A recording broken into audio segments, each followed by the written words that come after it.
Good afternoon. This past weekend was a very difficult weekend for the city of Little Rock and Pulaski County. The actions of an individual has left our communities shaken. This level of violence is unacceptable. And the law enforcement agencies who are here with us today, they understand that, they agree. I want to take this time to share my appreciation to the Little Rock Police Department, the Arkansas State Police, and the Pulaski County Sheriff's Office, who all collectively and collaboratively work together to ensure that not only our city, but this county and the state's capital city is safe. They worked in a very evolving situation to ensure that the individual was captured. We will talk through more of those details to as much as we can share, because this is an ongoing investigation from Chief Wayne Bewley. I want to take this time to not only applaud them for the communication, the collaboration, but the collective work, but really applaud them for the work that was done in a very quick fashion, and understanding that this was an evolving situation that not only happened in the city of Little Rock, the county of Pulaski County, as well as in our state interstate. And anytime you have these type of evolving situations, it takes clear communication among all agencies that are part of this process, irrespective of the jurisdictions. And that is the reason why we stand here united today. We stand here united today to ensure that Little Rock continues to be a safer city, even when we have issues like this that no one can predict. This is something that doesn't usually happen, but we have to always prepare for the unexpected. Today we stand here at approximately 52 homicides in the city of Little Rock. I grieve each and every murder that happens in this city. With sleepless nights, understanding that victims have been shaken, victims have been changed for the remainder of their life, their families, and this is something that we do not take lightly, and this is the reason why we put all our effort and resources towards the men and women of Little Rock Police Department to ensure they have the resources that they need. That is also the reason why we understand it's a dual approach. It's proactive policing, it's targeted patrols, but it's also a long-term impact on what we do with the social programs that we have been investing in for quite some time, but actually increased over the past year. While we've seen homicides continue to rise, we've seen overall violent crime decline. And that's the reason why this dual approach of both proactive policing as well as this long-term holistic approach. But there are times like this past weekend that's just, again, it's unexpected. But when you have a series of unexpected events, it takes communication, collaboration, and a collective effort. And that's what happened this past weekend. I'm grateful for the men and women of the Little Rock Police Department, the Pulaski County Sheriff's Office, as well as the Arkansas State Police. And I want to thank each one of them, particularly Chief Bewley, as well as Sheriff Eric Higgins and his team. We know Lieutenant Cody Burke is here with us today, and Colonel Bryant. And so we're very grateful for each of you and all the work that you continue to do as we work collectively together. Again, this is about a united front on how we address a series of unexpected events, but also want to ensure the public that we are focused on this effort to continue to get individuals off the streets, particularly as it relates to gun violence in our cities, and that's the reason why we're here today. We want to give this update. Chief Bewley will be with us here shortly. Again, to the families, we want to take this time for a brief moment of silence.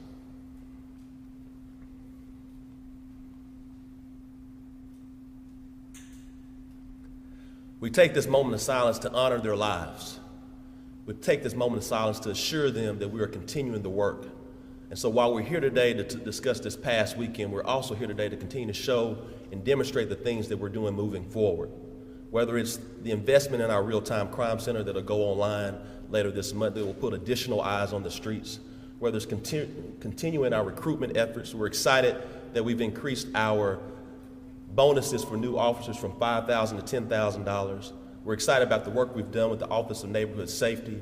We're excited about the mental health and social workers that have been placed to ensure that our officers are not responding to things that are not needed for them to respond to. And again, that is the reason why we've seen this violent crime decrease. However, you have to always be prepared for the unexpected, like yesterday. And because of that preparation, we were able to take care of the business needed to get that individual off the streets quick, fast, in a hurry. Again, it's unacceptable, and there's more work to do, and we'll continue that work. Chief Bewley.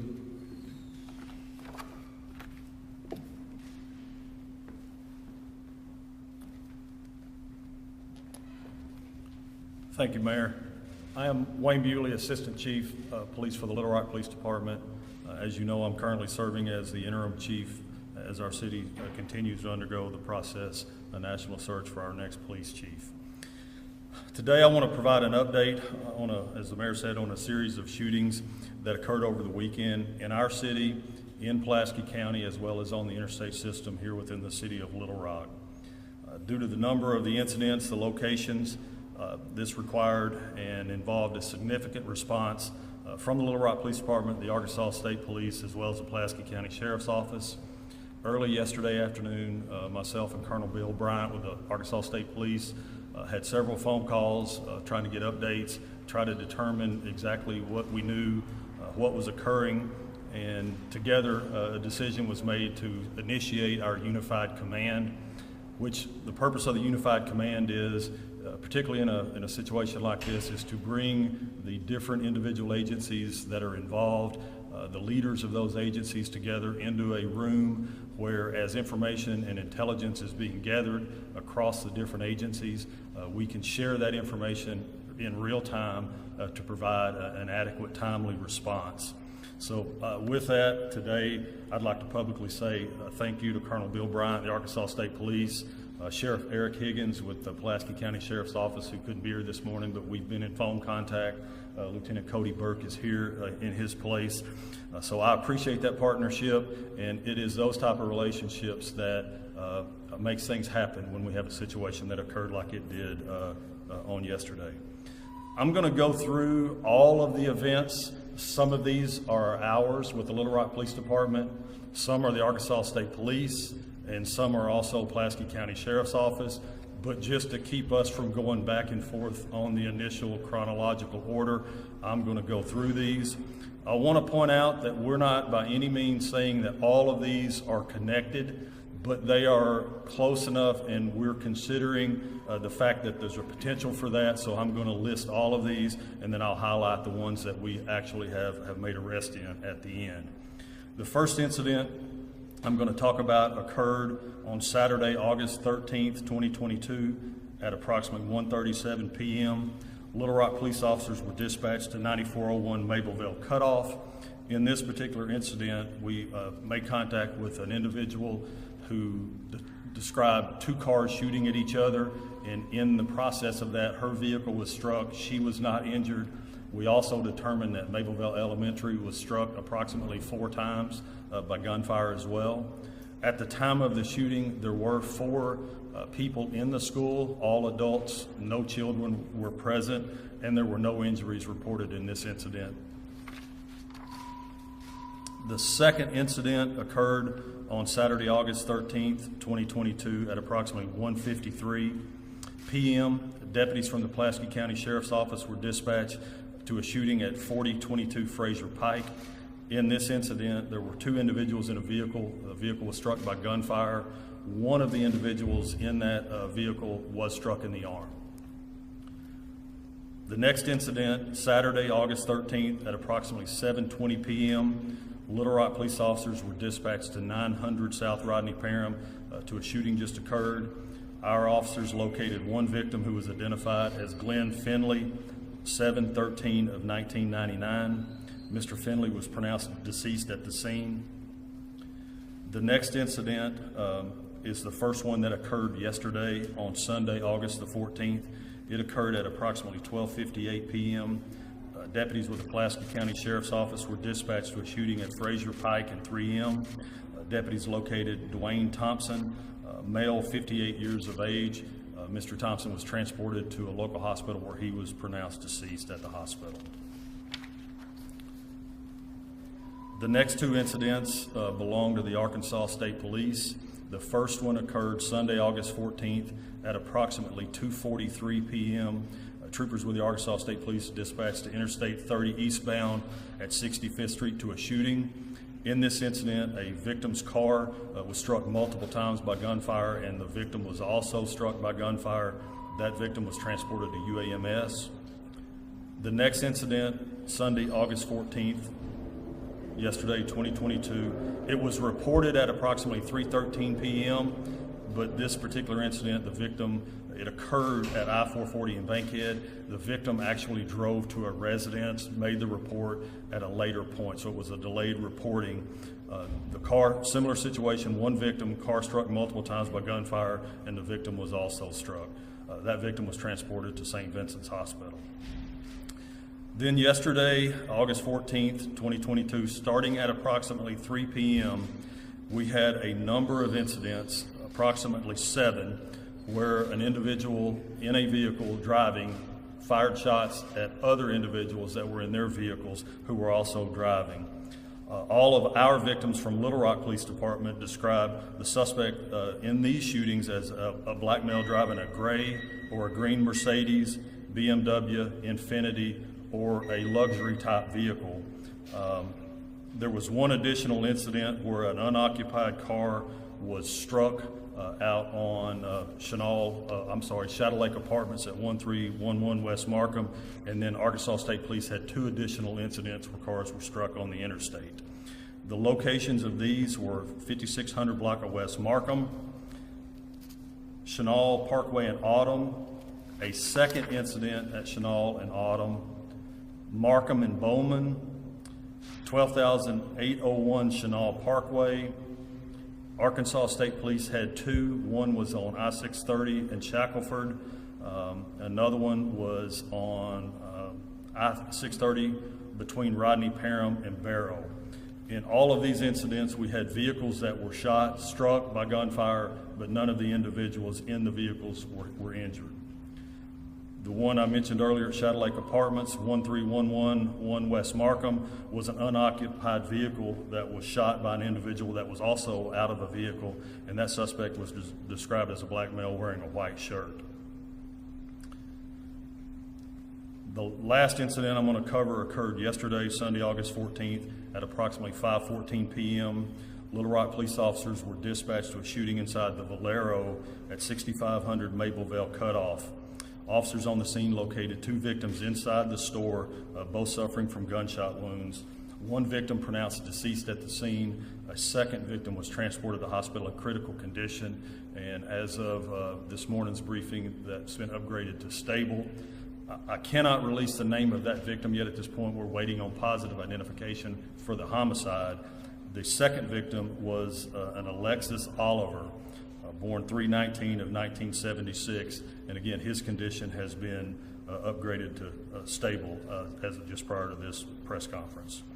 As a result of this homicide, our officers working the scene, detectives, were able to, from surveillance video from the business, put out a bolo to the area agencies that showed both the vehicle description and an identified clothing description of the suspect, which was a black male wearing a white shirt and red Nike shorts. A short time after our bolo was put out, a trooper with the Arkansas State Police located the vehicle, and after a brief pursuit, 2 individuals were taken into custody at about 5:51 p.m. Yesterday at Roosevelt and State Streets. Both were transported to our 12th Street Station to our Major Crimes Divisions. And at this point, I can tell you that Mr. Davis Jones, black male, 210 of 1991, I believe we have a picture to put up for him. He has been charged with capital murder, criminal attempt to commit capital murder. Those are both related to the Valero at 6500 Mapleville Cutoff. He was also charged with possession of firearm by certain persons. He was charged with battery second degree, which has to do with a assault on a MIMS personnel that was providing medical treatment. He was also charged in one of the incidents that I highlighted with the vehicles being shot that occurred at Markham and Bowman. In that case, he was charged with 2 counts of terroristic act as well as unlawful discharge of a firearm. The second individual that was taken into custody, we're not going to identify him yet. It's still part ongoing investigation, but that individual was released without charges. So I know that was a lot, but a lot occurred. And I want to point out that none of this are we saying we are confirming is connected, but it is based on the circumstances we thought relative to highlight. Our detectives, as well as members of the Arkansas State Police, Pulaski County Sheriff's Office, will continue to collectively share information and continue to work these as the evidence piles up. And if we are able to confirm or verify any additional at a later point, we will come back before you and confirm that at that time.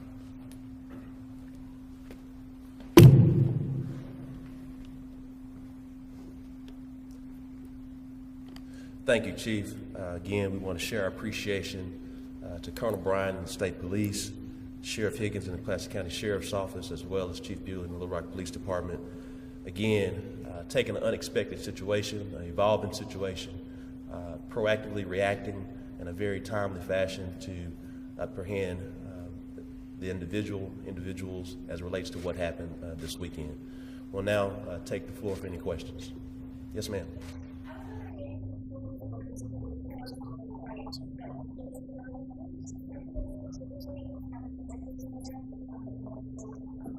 Sounds like multiple, but I'll let Chief Bewley answer that. Sure. He was charged with the capital murder, criminal attempt to commit capital murder for the 6500 Mapleville cutoff at the Valero. And that is for the homicide and the other individual that was shot. And then he was charged with certain persons, possession of a firearm. He was also charged in the Markham and Bowman incident in West Little Rock, where a car with two individuals driving were struck by gunfire. They were not injured, but the car was struck. So 2 counts of terroristic act and then unlawful discharge of a firearm. So those are the only 2 incidents that we are confirming that are connected at this point. Well, there were a number of shootings that happened. We mention all of those because it is absolutely possible, but what we don't know is enough to get us to that level of probable cause to bring forth charges. We will continue, both from our agency as well as the other 2 agencies represented here, to follow the evidence and see where it takes us. And do you know why he was doing? We do not know at this point what, if any motive is attached to any of this at this point. Can you give us an updated number of how many shootings there were in Little Rock this weekend? There were a couple of different shootings in addition to the ones that I highlighted here, because we are confident that they're completely unrelated. Some of these that I mentioned also may be unrelated, but the number, we had 7 just that I highlighted where cars were struck with nobody injured. There were a couple that were struck, but that the state police is working. We had the homicide, the county had a homicide, we had another individual. I don't know the exact number off the top of my head, but yeah, we can get that back to you. I think it's good to understand from that standpoint is that it happened when you hear it on the news or on social media. It happened in the state capital city. However, there's county limits where there's a jurisdiction. When a shooting happens on the interstate, that's a jurisdiction. To the common public, it happened in Little Rock. They may not understand the difference between the interstate, the county, and or the city. However, we do. That's the reason why everyone's there. Because in addition to Chief Bewley in the Little Rock Police Department having an investigation, the Sheriff's Office has an investigation, the State Police have an investigation, and there are a lot of things that may be related or are possible, as has been stated, that we have to wait to confirm from a legal standpoint to ensure that we have everything possible to ensure that not only are we capturing the individual, but we ensure this person is prosecuted to the full extent of the law. Yes, ma'am. I do not know. Yeah, at this point, again, it's ongoing part of the investigation. There's still a lot of work to be done, so we will not release that at this point. I know you said that you're still waiting to find motive or release motive, but does it seem like the victims and the guy with us, do they know each other, or is this just a random girl? I don't have anything that tells me there were any relations where they were known, but again, it's still all unfolding, and we do not have a motive to even discuss at this point. And when state police did the hit maneuver over on Roosevelt, was he in that car when that maneuver? So Mr. Davis Jones was in that car and taken into custody as a result of the state police. We put out the alert with the car description and the description of the individual, and they did take him into custody. I know in one of the pictures, I guess the police, one of the mug shots, he's kind of got a towel on his head. Was he injured in that maneuver at all, or was stuff like that? Bill Bryant, Director of the Arkansas State Police. Just to kind of give you a little background, the trooper first observed him in I-30 in Geyer Springs at the Shell gas station. And at that point, the trooper began following the vehicle and waited to get more MARC units on the scene. And then at this time, I'll turn it over to Captain Hager, who's the Troop A commander, who was out at the scene and viewed the videos. Mike, if you kind of cover the pit and all that. I'm sorry, Captain Hager with Troop A. And what was your question? I'm sorry. Just one of the pictures that was released of him today, he's kind of got this white, I guess, towel or napkin or something here on his head. Right. Was he hurt in the maneuver or anything? No, sir. I don't believe there were any injuries reported as a result of that. All right, last question. Was there like any key elements within the shoes that kind of make you guys make your other process just to be able to help? Chief Gillum.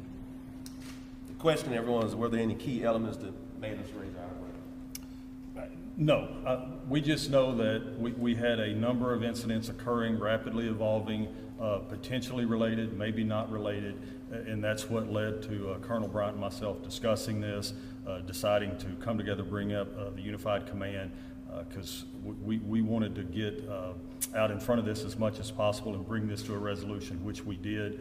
Again, key elements, motive, weapons, things of those nature. It's still very early and ongoing at this point. Thank you, everyone.